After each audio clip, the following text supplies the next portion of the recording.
Hi, I'm Jillian Brynne, and I'm looking to get into broadcasting. Here are some examples of my work. There's a time and a place for everything, but for selfie sticks, Ben Hill Griffin Stadium at graduation is neither the time nor the place. The University of Florida has banned the new phone device at all of its university commencements this year. When drivers cannot find a parking spot, they end up parking outside of the lines, like this car here. If their car is not moved by morning, this results in a $30 parking citation.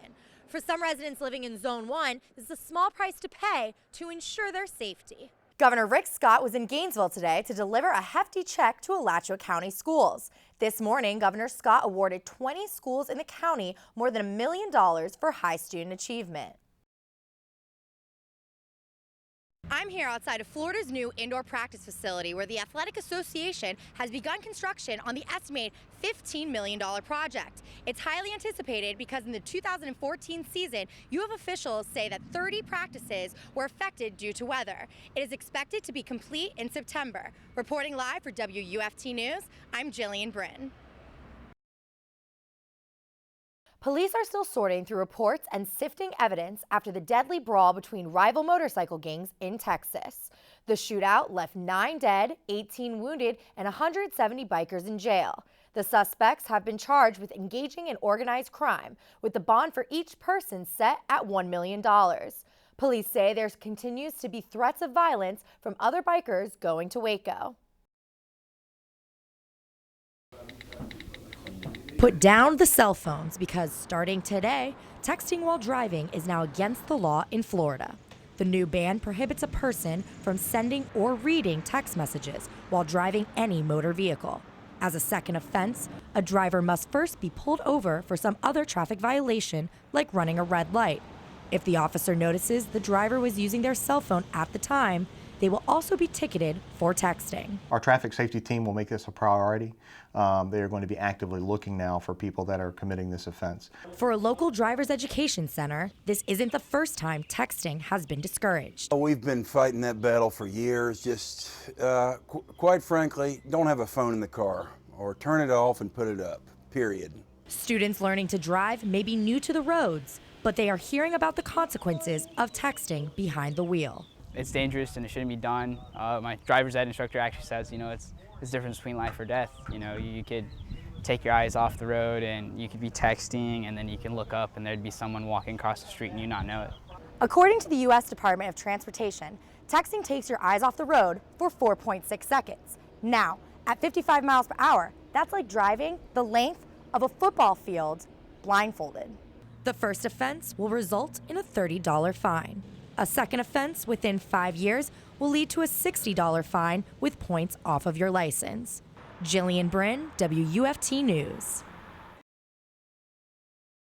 College. It's an exciting time that's known as being the best 4 years of your life. While parents and students alike are educated about the dangers of drugs, alcohol, and unsafe sex on college campuses, few are aware of another real risk that's responsible for taking young lives. It's a very real danger that typically goes undiscussed. It's a disaster. Jamie Lee Marks knows the realities of suicide on campus all too well. I had heard on, I went on Facebook for 2 minutes that someone had jumped off the stadium. And I didn't even think because he didn't seem upset, that upset. Ben Hill Griffin Stadium is usually an exciting, upbeat place, especially during weekends of football season. But in April of 2012, instead of athletic excitement, it was suddenly the scene of heartbreak and tragedy. I got a text message from Michael and She received the message on April 14th, 2012, the night before 26-year-old Michael Edmonds Jr. took his own life by jumping off a staircase at Ben Hill Griffin Stadium. He told Jamie, I'm having hard times, I need to talk. And I said to him, I'll call you when I get back tonight. But Jamie never got the chance to make that phone call. I had to grade papers for my ENC 1102 class, which is why I just said, I just am so busy. I'm trying to be a girlfriend and a grad student and a friend. I can't do it all. Life's daily routine kept Jamie busy, not knowing that the very next day, her life would change forever. A student looked up and said to me, he's like, hey, what do you think about this Michael Edmonds Jr. person? And I said, oh my gosh, you know him? I know him. And he's like, oh.